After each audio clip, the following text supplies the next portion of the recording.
everyone. In this session, we will discuss about previous year questions of CSIR NET Physics exam. Let's discuss these questions of classical mechanics. A relativistic particle, it moves with the constant velocity v with respect to the lab frame. मान लेते हैं हमारे पास ये एक lab frame है, ठीक है। तो ये क्या है हमारे पास? Lab frame. यहाँ पे पार्टिकल मूव कर रहा है with the constant speed v in the time tau measured in the rest frame of particle। ये रेस्ट फ्रेम में या पार्टिकल के रेस्ट फ्रेम में टाइम कितना गिवन है, यानी कि इसका प्रॉपर लाइफ टाइम दिया गया हुआ है। Distance that it travels in the lab frame, तो ये यहाँ इस लैब फ्रेम में कितना डिस्टेंस कवर, ठीक है। तो वो हम कैसे निकालते हैं? डिस्टेंस क्या होता है हमारे पास, कैसे निकाल सकते हैं हम इसको? डिस्टेंस हमारे पास क्या होता है? Speed into time. अब ये रिलेटिविस्टिक पार्टिकल है, ठीक है, किस स्पीड के साथ मूव कर रहा है? That is v into tau. अब ये टाउ क्या आएगा यहाँ पे? मूविंग टाइम आएगा, क्योंकि जब वो मूव करेगा तभी तो डिस्टेंस ट्रेवल करेगा। तो वो मूविंग टाइम का रिलेशन क्या होता है हमारे पास? That is tau divided by under root 1 minus we square by C square. ये रिलेशन होता है हमारे पास टाइम का। तो ऑप्शन डी जो है यहाँ से रिजल्ट मिलेगा। Particle in 2D is in the potential, ये हमें पोटेंशियल गिवन है। The following apart from total energy of particle is also constant of motion. हमें बताना है इनमें से कौन सा जो है कांस्टेंट ऑफ मोशन है। कांस्टेंट ऑफ मोशन तभी हम फाइंड कर सकते हैं अगर इनकी पॉइजन ब्रैकेट जो है h के साथ अगर जीरो आ जाए। अगर पॉइजन ब्रैकेट जीरो आ गई तो मतलब ये क्या हो जाएंगे? कांस्टेंट ऑफ मोशन हो जाएंगे, क्योंकि हमें ये रिजल्ट पता है ना कि डी अगर हमें टोटल टाइम डेरिवेटिव निकालना है वो किसके इक्वल होता है? ए की h के साथ Poisson bracket curl A by curl T. ये तो जीरो है ही, क्योंकि टाइम तो इन्वॉल्व भी नहीं हो रहा। तो अगर ये जीरो आ गई तो यहाँ से हम लिख सकते हैं ना कि ये ए क्या है? मेरा कांस्टेंट ऑफ मोशन है, ठीक है। अब यहाँ पे क्या है कि यहाँ पे पॉइजन ब्रैकेट तो हम इजीली फाइंड कर ही सकते हैं, ठीक है। तो हम यहाँ पे पहले हैमिल्टोनियन लिख लेते हैं। 2D पोटेंशियल गिवन है हमें, तो ये P X square by 2m plus P Y square by 2m plus potential energy होता है x प्लस 2y। तो ये हैमिल्टोनियन आ गया। हम ए ऑप्शन के लिए चेक करते हैं, इसकी पॉइजन ब्रैकेट फाइंड करते हैं। पी वाई माइनस 2px, ये आ जाएगा h के साथ P X square by 2m P Y square by 2m plus X plus 2y, ठीक है। पॉइजन ब्रैकेट फाइंड करते हैं। तो पहले x के विद रिस्पेक्ट टू देखेंगे, फिर px के, फिर y और py के, क्योंकि पी वाई भी टर्म्स आ रही हैं। तो इसको हमने x के विद रिस्पेक्ट टू किया तो ये जीरो मिल रहा है, माइनस इसको with respect to P X किया तो -2, इसको विद रिस्पेक्ट टू एक्स किया तो ये मिल रहा है 1, ये मिल रहा है यहाँ पे प्लस। इसको y के विद रिस्पेक्ट टू किया 0 मिल रही है, पी वाई के विद रिस्पेक्ट टू किया 1, इसको y के विद रिस्पेक्ट टू किया तो ये भी 2 मिल रहा है, ठीक है। अब z तो है नहीं, इसको सॉल्व कर लेते हैं। ये हमारे पास आ गया 2 और ये -2 इक्वल टू 0। मतलब फर्स्ट ऑप्शन के लिए हमारे पास पॉइजन ब्रैकेट 0 बन रही है, तो ये जो है that is the constant of motion. Next question, dynamics of particle governed by the Lagrangian. Lagrangian हमें ये गिवन है, हमें ये बताना क्या है? It describes the undamped simple harmonic oscillator, damped harmonic oscillator with time varying damping factor, undamped harmonic oscillator with time dependent frequency, या फिर फ्री पार्टिकल। तो ये हमें कैसे पता चलेगा? हम यहाँ पे इक्वेशन ऑफ मोशन निकाल लेते हैं। वो कैसे निकालते हैं? D by D T of curl by curl X dot minus curl L by curl X equal to 0। तो curl by curl X dot क्या आ जाएगा हमारे पास? That is M X dot, और एक्स डॉट यहाँ पे पड़ा है, that is minus K X T. ये मिल गई हमें। Minus curl L by curl X किया तो ये क्या मिला? माइनस के एक्स, और ये इसमें भी है minus K X dot T is equal to 0। अब इसको हम सॉल्व कर लेते हैं। ये टोटल टाइम डेरिवेटिव इसका फाइंड किया, M X double dot minus K, product rule लगेगा यहाँ पे, K X dot into T plus K T हो जाएगा, सॉरी के एक्स हो जाएगा, टी का डेरिवेटिव 1 हो जाएगा, माइनस माइनस प्लस हो गया तो ये के एक्स और ये plus K X dot T equal to 0। तो हमने जब इसको ओपन कर देते हैं brackets, minus K X dot T minus K X plus K X plus K X dot T equal to 0, ये टर्म्स कैंसिल हो गई, ये भी कैंसिल होगी, तो ये हमारे पास मिला M X double dot equal to 0। तो ये जो इक्वेशन होती है ये हम किसके लिए लिखते हैं, फ्री पार्टिकल के लिए तो लिखते हैं। सो ऑप्शन डी मिलेगा हमें यहाँ पे, फ्री पार्टिकल को ये रिप्रेजेंट कर रहा है, क्योंकि ये वाली जो इक्वेशन होती है D square X by D T square equal to 0, तो ये ऐसी इक्वेशन हम फ्री पार्टिकल के लिए लिखते हैं। सो ऑप्शन डी जो मिलेगा that is the correct answer. Next, हमें यहाँ पे पैराबोलिक कोऑर्डिनेट्स दिए गए हैं zeta and N which are theta और eta, it is related to X Y, हमें ये ट्रांसफॉर्मेशंस गिवन है। लैग्रैन्जियन हमें बताना है 2D सिंपल हार्मोनिक ऑसिलेटर के लिए। तो लैग्रैन्जियन अगर 2D हार्मोनिक ऑसिलेटर के लिए लिखना हो वो क्या मिलेगा, half M X dot square plus Y dot square, ठीक है, माइनस पोटेंशियल एनर्जी आ जाएगी, पोटेंशियल एनर्जी क्या होती है, half M omega square into X square plus Y square. तो यहाँ पे हम वैल्यूज फिल कर देंगे एक्स डॉट और वाई डॉट की, ठीक है। तो अगर हमारे पास एक्स डॉट निकालना हो वो क्या आ जाएगा, theta dot eta plus zeta eta dot, Y dot क्या आ जाएगा, ये वाई डॉट किया जब हमने ये मिलेगा हमें 2 आगे आ गया zeta into zeta dot minus eta into eta dot, ये दो टर्म्स मिल गई। अब X dot square Y dot square निकाल लेते हैं, ये क्या मिलेगा हमें, zeta dot eta plus zeta eta dot plus Y dot क्या आया, zeta zeta dot minus eta eta dot, इसका स्क्वायर कर रहे हैं यहाँ पे, तो ये हमारे पास क्या आ जाएगा, zeta dot square eta square plus zeta square eta dot square plus 2 times zeta zeta dot eta eta dot, ठीक है। अब Y dot square Y square को ओपन कर लेते हैं, ये मिलेगा zeta dot square plus eta square eta dot square minus 2 zeta zeta dot eta eta dot, ये वाली टर्म तो कैंसिल हो गई, ठीक है। तो यहाँ से मैं जीटा डॉट स्क्वायर वाली टर्म कॉमन ले लेती हूँ, जीटा डॉट स्क्वायर कॉमन लिया तो ये क्या बचा, ईटा स्क्वायर और यहाँ पे जीटा स्क्वायर, इस टर्म से और इस टर्म से, plus eta dot square common ले लेते हैं, यहाँ पे क्या मिला, जीटा स्क्वायर और यहाँ पे ईटा स्क्वायर, तो ये इक्वेशन है यहाँ पे अब हम फिल कर देंगे। पहले एक्स स्क्वायर और वाई स्क्वायर भी निकाल लेते हैं, सारे टर्म्स इकट्ठे ही फिल कर देंगे यहाँ पे, ठीक है।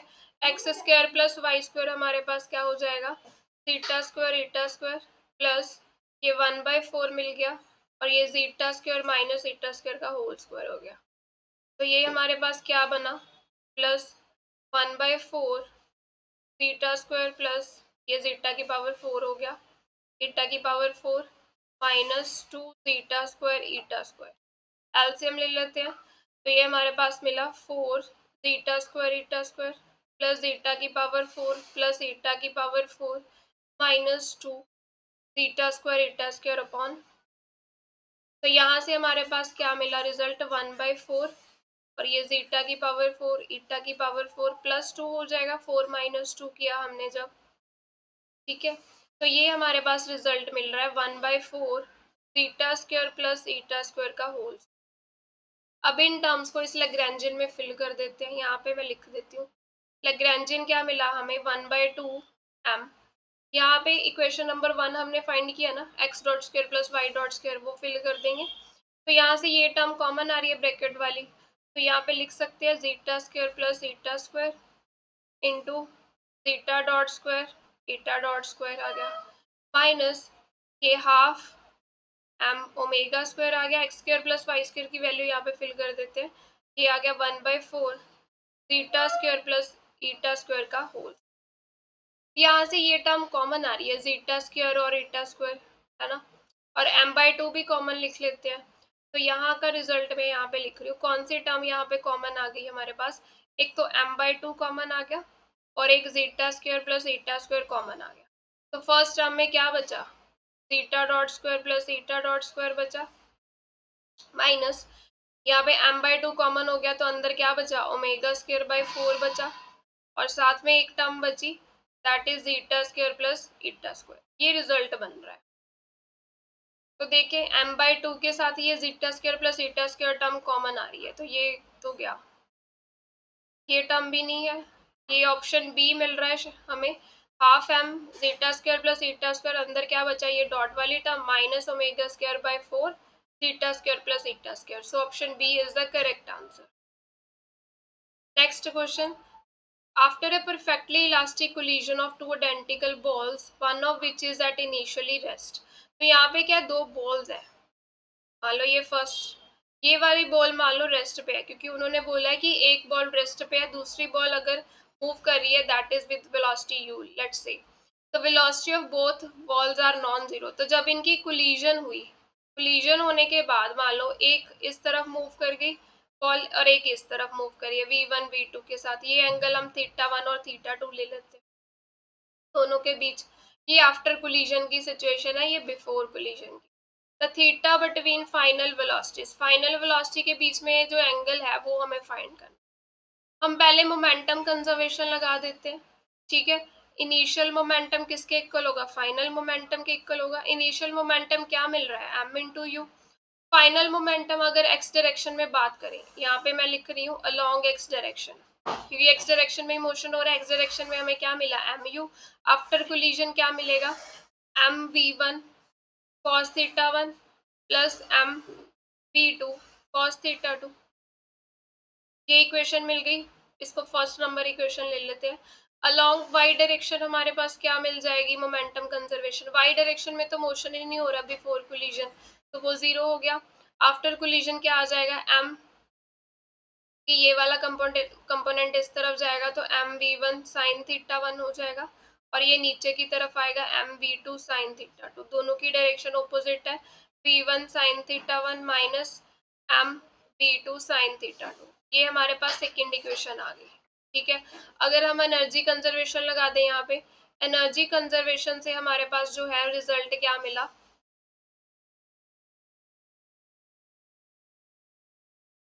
यहाँ पे एनर्जी कंजर्वेशन से हमारे पास क्या रिजल्ट आएगा,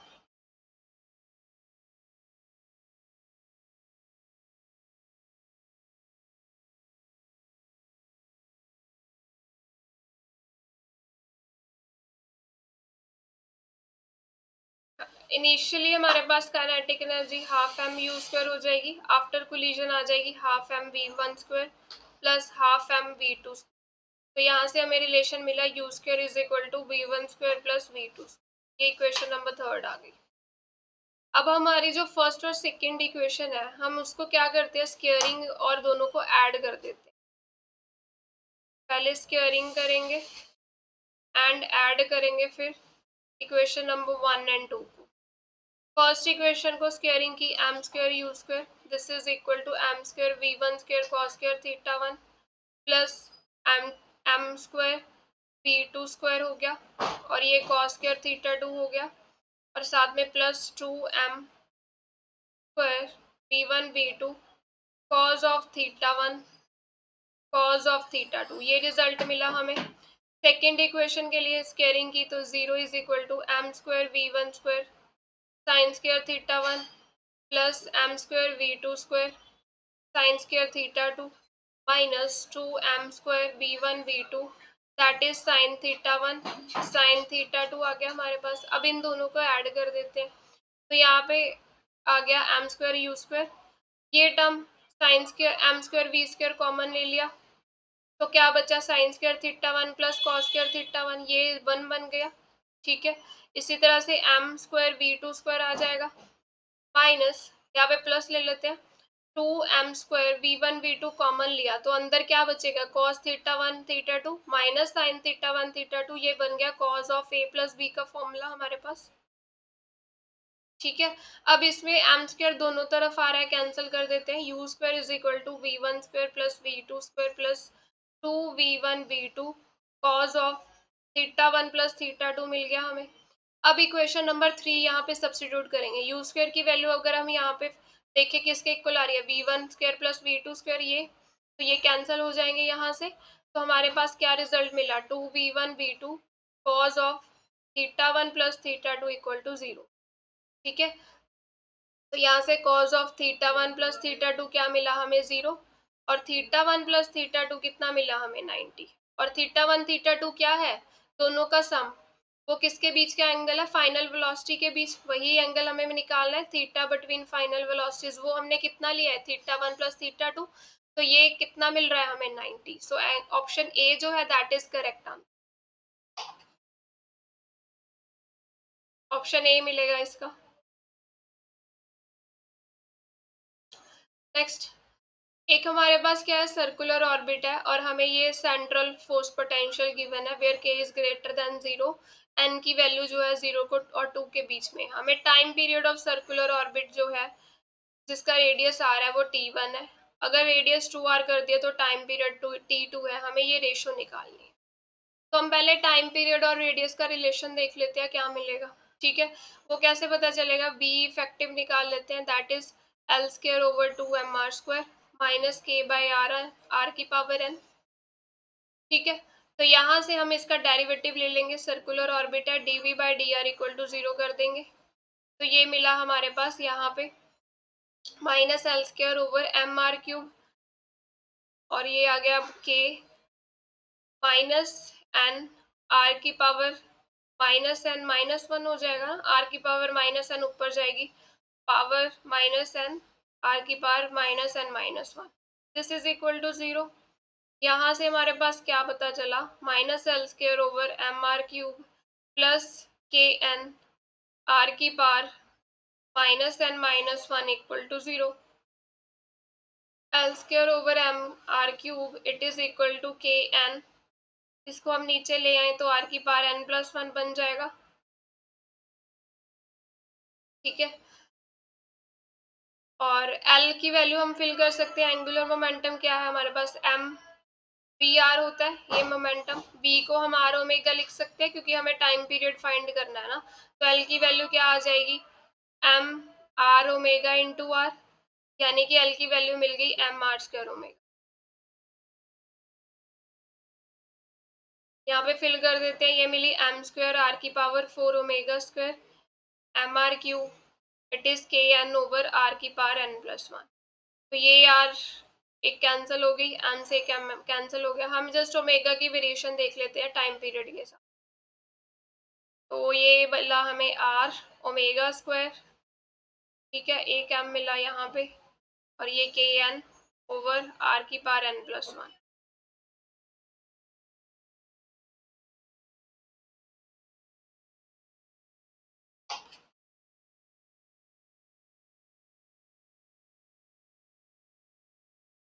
तो यहाँ से ओमेगा स्क्वायर कैसे वेरी कर रहा है, 1 ओवर आर की पावर एन प्लस टू हो जाएगा ये, यानी कि ओमेगा जो वेरी कर रहा है आर की power N plus two by two, अब ओमेगा क्या होता है 2 पाई अपॉन टी, तो यहाँ पे फिल कर देते हैं 2 pi upon T is varying with R की power N by two plus one, यहाँ से हमें क्या पता चला, टी जो वेरी कर रहा है आर के साथ that is an by two plus one के साथ, अब हमें रेशो निकालनी है, ठीक है, T1 over T2 over T1, T2 over T1 की रेशो निकालनी है, टाइम पीरियड T2 कब है, जब रेडियस कितना है 2r, और इसके लिए रेडियस r और इसकी power n by two plus one, R से आर से कैंसिल हो गया, तो 2 की पावर क्या मिली n by two plus one, option सी।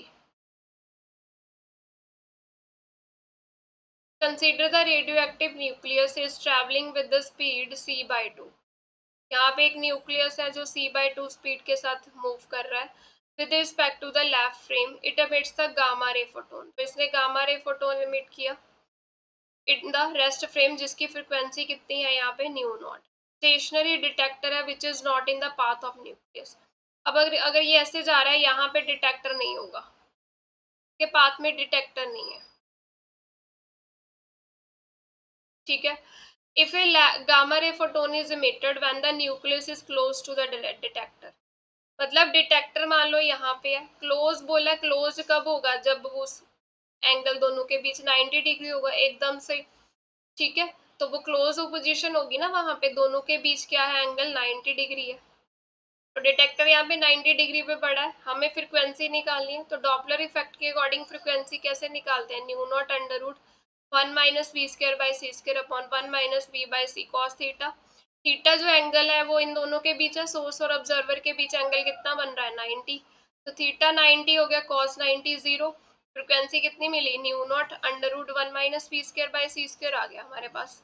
अब v कितनी गिवन है c/2, अब फ्रिक्वेंसी निकाल लेते हैं। 1 माइनस सी स्क्र बाय 4 और ये सी स्क्र कैंसिल हो गए, तो हमें फ्रिक्वेंसी कितना मिली अंडर रूट 1 माइनस 1/4, यानी कि फ्रिक्वेंसी की वैल्यू क्या आ गई √3/2 इंटू न्यू नॉट। तो ऑप्शन ए जो है that is correct answer. The Hamiltonian of for a system which is described by generalized coordinate x and generalized momentum p। ये Hamiltonian given है, हमें क्या निकालना है, लैग्रैन्जियन की वैल्यू निकालनी है। तो हम पहले इक्वेशन निकाल लेते हैं, x डॉट किसके इक्वल आ जाएगा, curl h by curl p के इक्वल आ जाएगा। तो p के विद रिस्पेक्ट टू डेरिवेटिव लिया तो क्या मिला, अल्फा एक्स स्क्वायर मिला plus p over 1 plus 2 beta x आ गया हमारे पास। ठीक है, हमें लैग्रैन्जियन निकालना है, वो क्या आ जाएगा x dot into P x minus H. ये इक्वेशन में वैल्यू फिल करनी है। अब एल तो p का फंक्शन होता नहीं है ना, तो यहाँ पे हम p की वैल्यू निकाल लेते हैं इस इक्वेशन से। यहाँ से हमें क्या मिला, x dot is equal to alpha X square plus p over 1 plus 2 beta x। तो यहाँ से x dot minus alpha X square it is equal to p over 1 plus 2 beta x।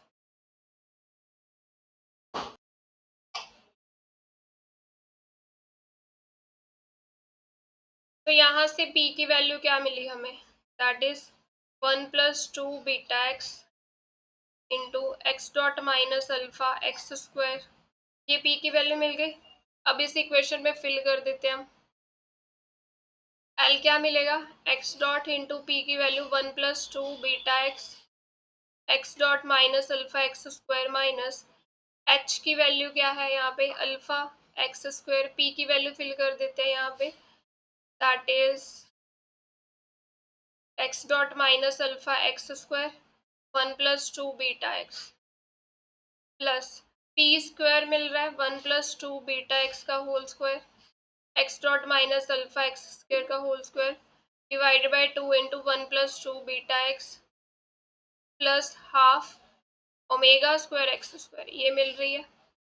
ये एक टर्म कैंसिल हो जाएगी के साथ, तो क्या मिला हमें Lagrangian, x dot into 1 plus 2 beta x dot minus alpha X square minus alpha X square x dot minus alpha X square 1 plus 2 beta X minus यहाँ से हमारे पास क्या आया, x dot minus alpha X square का whole square. ठीक है, और एक टर्म ऊपर बचेगी यहाँ पे 1 plus 2 beta X minus half omega square x. अब ये जो फर्स्ट टू टर्म्स है उनमें से हम कॉमन ले सकते हैं। देखो फर्स्ट टू टर्म में ये टर्म कॉमन आ रही है ना, तो जब हमने इसको कॉमन लिया तो हमारे पास क्या मिला, X dot minus alpha X square common आ गया, 1 प्लस 2 बीटा एक्स कॉमन आ गया, अंदर क्या बचा यहाँ पे एक्स डॉट और उस तरफ क्या बचा alpha X dot square minus X dot minus alpha X square की square 1 plus 2 beta X minus half omega square X square. अब ये दोनों टर्म्स को हम सॉल्व कर सकते हैं। ये फर्स्ट टू टर्म्स तो सेम ही मिल रही है, 1/, इसमें बस -1/2 फैक्टर आ रहा है हमारे पास, तो ये हमारे पास एलसीएम लेने से क्या बना, X minus X dot minus alpha X square का whole square 1 plus 2 beta X divided by 2 और ये minus half omega square X, ये मिल रहा है।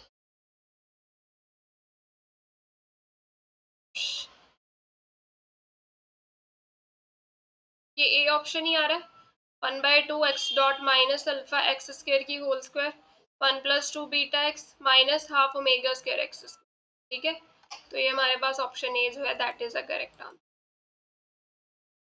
अ ball weighing 100 gram it is released from a height of 5 metre. तो यहाँ पे 5 मीटर हाइट गिवन है। ठीक है, यहाँ से एक बॉल जो है वो नीचे की तरफ फॉल की, bounces perfectly elastically, elastically bounce हो रही है, मतलब ऐसे नीचे आई फिर ऊपर गई, मतलब यहाँ पे कोई भी लॉस नहीं हो रहा एनर्जी का। ठीक है, कोलिजन टाइम दिया गया है बॉल और प्लेट के बीच में, that is 0.5 second. Average force निकालनी है। अब देखो यहाँ पे इनिशियल वेलोसिटी क्या मिलेगी, 0।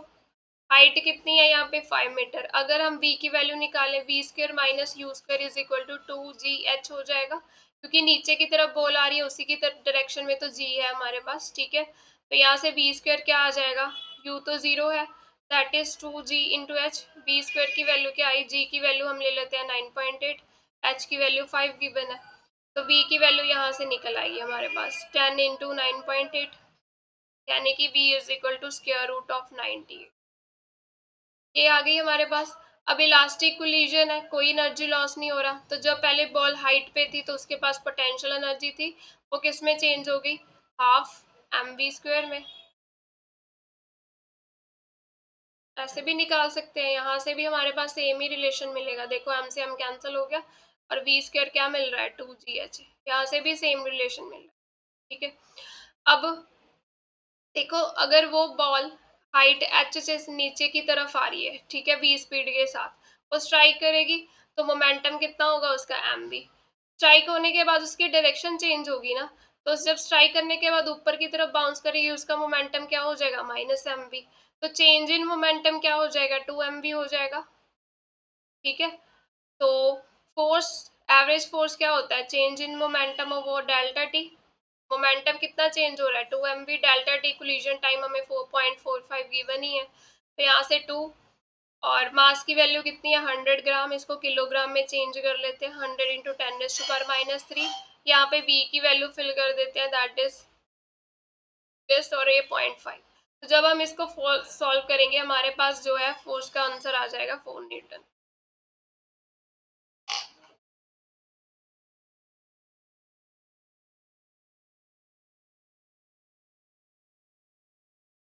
Next, Lagrangian of free particle, free relativistic particle है। रिलेटिविस्टिक पार्टिकल है, 1D केस है, मास m है, लैग्रेंजियन गिवन है। तो x डॉट क्या है, dx by dt। If the such particle is acted upon bye constant force, अब इस पार्टिकल पे कांस्टेंट फोर्स लग रही है, तो direction of motion, the phase space trajectory क्या आएगी। अब ये डायरेक्ट रिजल्ट भी हम याद कर सकते हैं कि अगर हमारे पास रिलेटिविस्टिक पार्टिकल है, ठीक है, उस पे हमने क्या लगा दी, कांस्टेंट फोर्स लगा दी, कांस्टेंट फोर्स लगा दी, तो उसकी ट्रेजेक्ट्री क्या मिलती है हमें, हाइपरबोला। ये डायरेक्ट रिजल्ट भी याद कर सकते हैं, ऑप्शन सी जो है दैट इज करेक्ट आंसर। अगर निकालना है तो निकाल भी सकते हैं। देखो, फोर्स क्या है, कांस्टेंट लग रही है, हमें पता है कि dp upon dt it is equal to force. यहाँ से मोमेंटम किसके इक्वल आ जाएगा, f into d t, integrate कर देते हैं। फोर्स कांस्टेंट है तो मोमेंटम किसके इक्वल आ गया, f इंटू टी के इक्वल आ गया, ठीक है। तो यहाँ से p की वैल्यू फिल कर देंगे, m v over √1 minus we square by C square is equal to f t। दोनों साइड स्क्वायरिंग कर दी, m square we square upon 1 minus we square by C square is equal to f square T square. तो यहाँ से हमें निकालनी है value v square की, v की वैल्यू निकालनी है basically, f square T square minus we square upon C square f square T square. तो अगर इसको इस तरफ ले आए, v स्क्वायर कॉमन लिया, तो ये बना हमारे पास m square minus f square plus हो जाएगा f square T square upon C square is equal to F square T square. तो v की वैल्यू यहाँ से क्या मिली, F T over square root of M square plus F square T square upon C square, ठीक है, ये मिला हमें। अब v को हम क्या लिख सकते हैं, d x by D t is equal to f into t over under root m square f square T square upon C square. अब इसको भी इंटीग्रेट कर देंगे हम,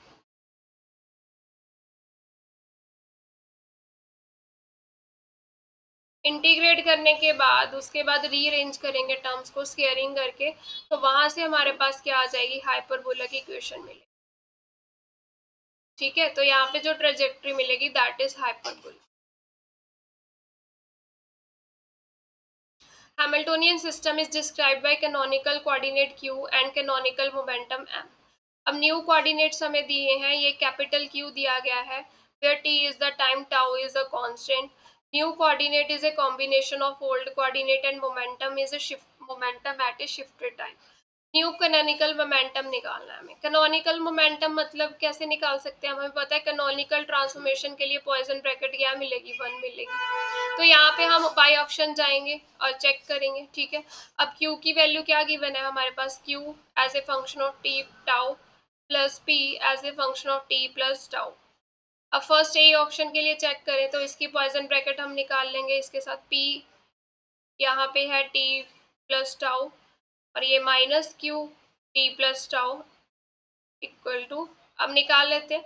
इसको विद रिस्पेक्ट टू क्यू किया तो 1 मिलेगा, इसको विद रिस्पेक्ट टू पी किया तो क्या मिलेगा, 1 मिलेगा, माइनस इसको विद रिस्पेक्ट टू पी करेंगे तो 1 मिलेगा और इसको क्यू के साथ किया -1, तो ये 1 + 1 = 2 मिल रहा है। तो यानी कि ये तो नहीं है, ठीक है। कैनोनिकल मोमेंटम निकालना है तो कैनोनिकल ट्रांसफॉर्मेशन की कंडीशन लगा रहे हैं।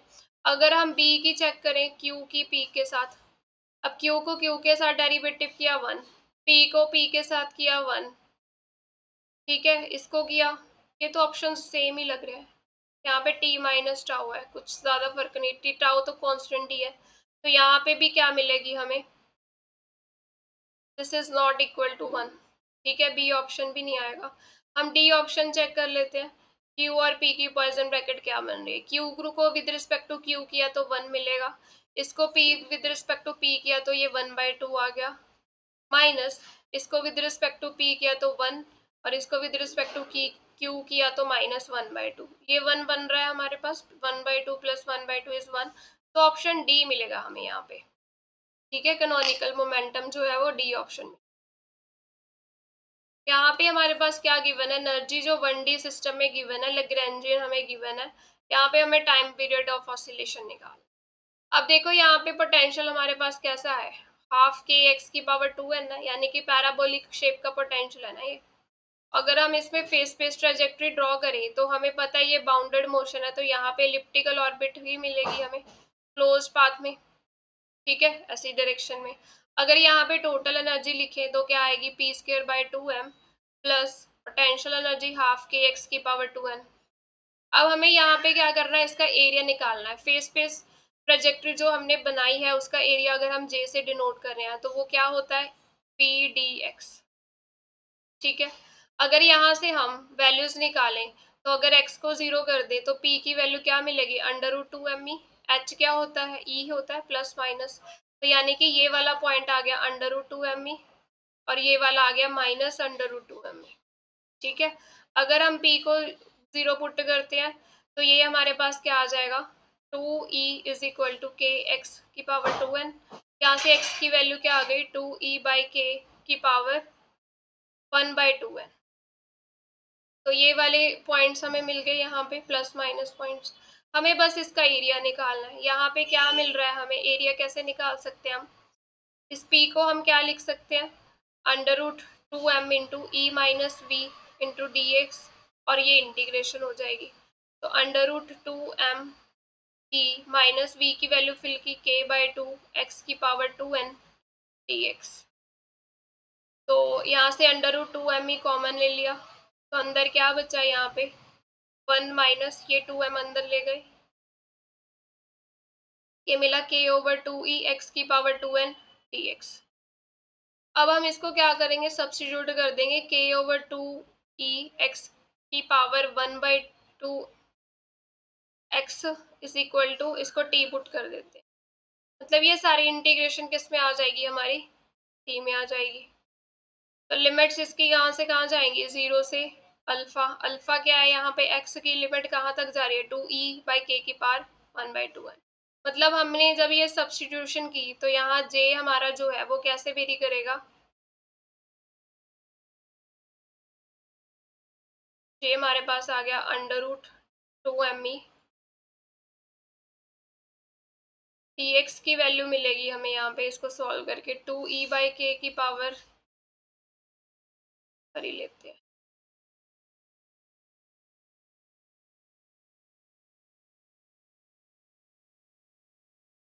√1 माइनस x की पावर 2n।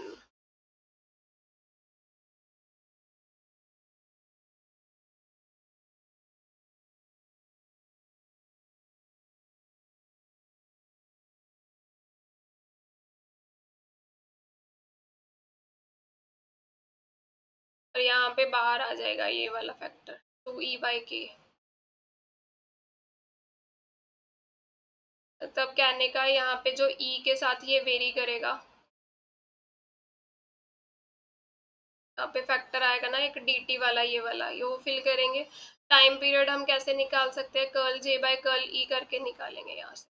तो यहाँ पे जो हमारा आंसर बनेगा ऑप्शन बी बनेगा यहाँ पे, e की पावर 1 - n/2n, ठीक है, और k की पावर -1/2n। ये पूरा यहाँ पे सॉल्व करना पड़ेगा इंटीग्रेशन। यहाँ पे हमने इसको फिल किया ना t, यहाँ पे t की पावर 2n आ जाएगा dt, और dt में ये टर्म एक्स्ट्रा भी है तो ये बाहर आएगी term.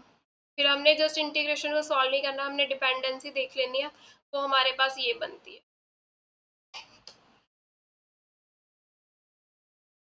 Light signal travels from point A to B within a glass slab. यहाँ पे एक ग्लास लैब है, यहाँ पे ए पॉइंट ले लेते हैं, यहाँ पे बी पॉइंट ले लेते हैं। ए से बी तक एक सिग्नल ट्रैवल कर रहा है जिसकी स्पीड हमारी क्या है सी, विद यूनिफॉर्म, और जो ग्लास लैब भी यूनिफॉर्म वेलोसिटी के साथ मूव कर रही है with the speed of 0.3 c with respect to the external observer.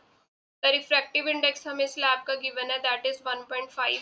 Observer will measure the speed of, मान लो ऑब्जर्वर यहाँ कहीं पे है इस फ्रेम में, वो इसको देख रहा है, तो ये एस फ्रेम में ले लेते हैं, एस डैश फ्रेम में, तो बी की वैल्यू क्या है 0.3 सी, यू एक्स डैश क्या आ जाएगा c/n, है ना, c/1.5 आ जाएगा।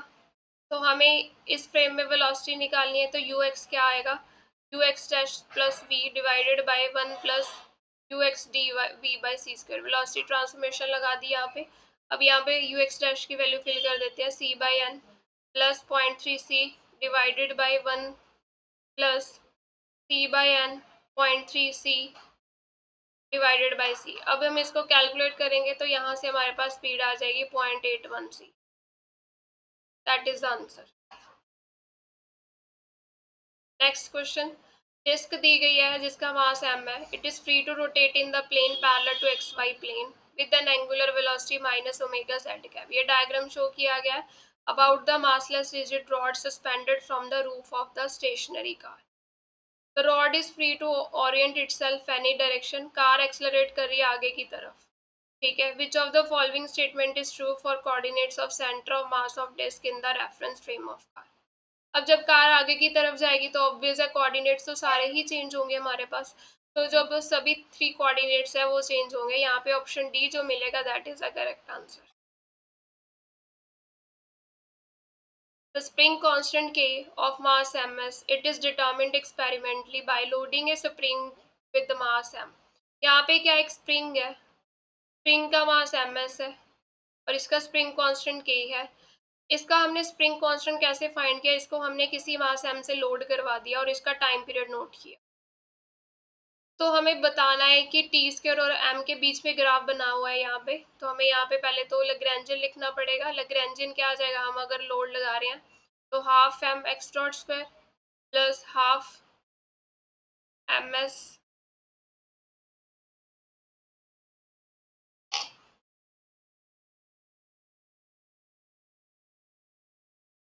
स्प्रिंग का हो गया, इसका भी हमने काइनेटिक एनर्जी ऐड किया है यहाँ पे।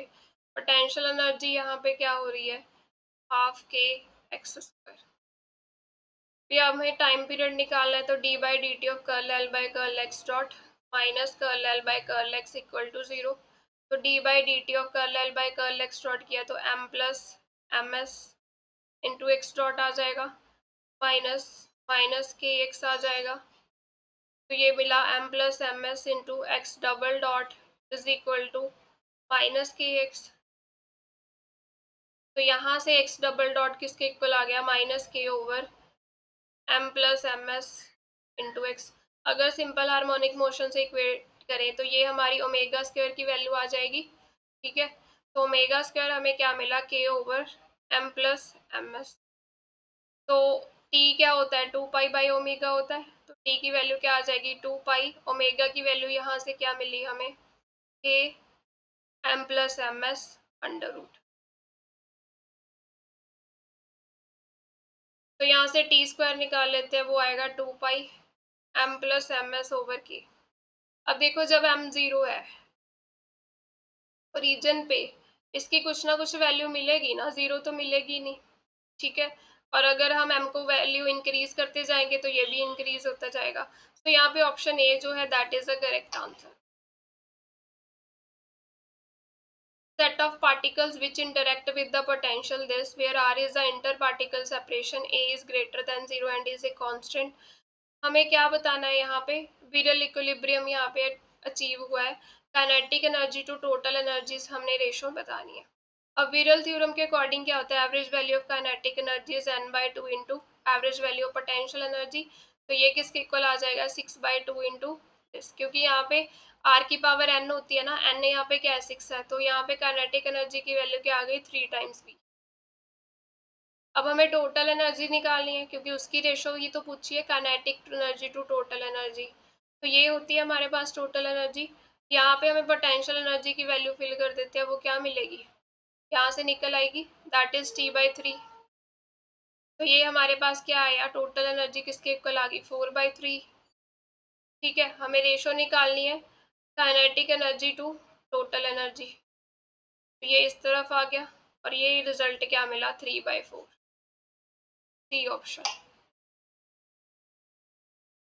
पार्टिकल जो है वो मूव कर रहा है इस पोटेंशियल में, हमें बताना है कि इसकी फेस स्पेस ट्रेजेक्ट्री क्या होगी। हम पोटेंशियल को प्लॉट कर लेते हैं। सबसे पहला स्टेप क्या होगा, dv/dx को 0 के इक्वल रख देते हैं।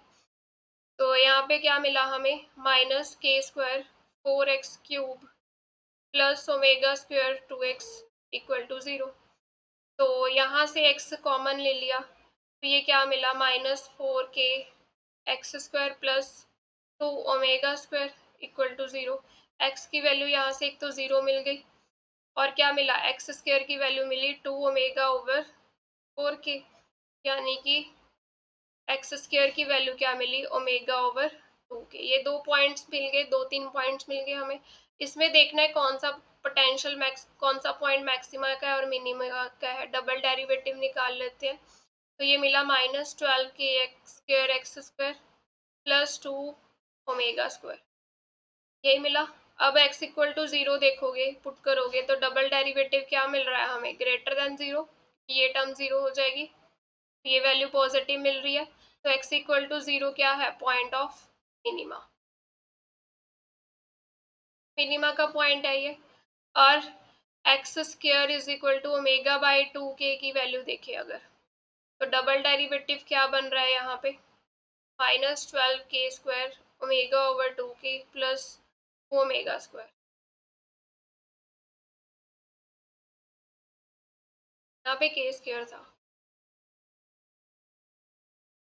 k² से k² कैंसिल और ये 6 आ गया, -6 और ये ω² है, ω² प्लस 2ω² -4ω² लेस देन 0। तो मतलब ये पॉइंट जो है ये क्या रिप्रेजेंट कर रहे हैं, मैक्सिमा को।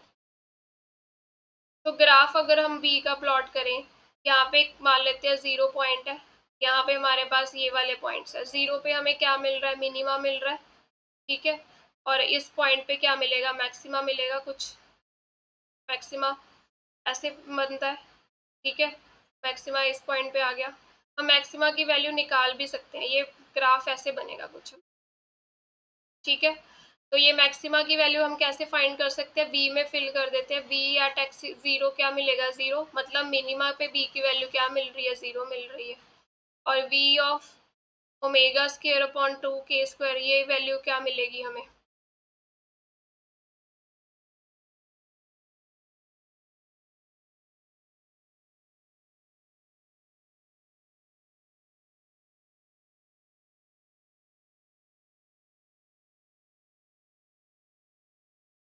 को सॉल्व करके हमारे पास ये वाला पॉइंट मिल जाएगा मैक्सिमम, ठीक है। फेस स्पेस ट्रेजेक्ट्री हम कैसे देखते हैं, जहाँ पे भी मिनिमा होता है वहाँ पे हमारा एलिप्टिकल पाथ बनता है क्योंकि ये बाउंडेड पोटेंशियल है, और जहाँ पे मैक्सिमा बनता है वहाँ पे अनबाउंडेड मोशन होता है, वहाँ पे हमारे पास क्या बनता है, हाइपरबोला। ये कुछ ग्राफ ऐसे बनेगा, यानी कि ये सी ऑप्शन यहाँ पे मिलेगा हमें।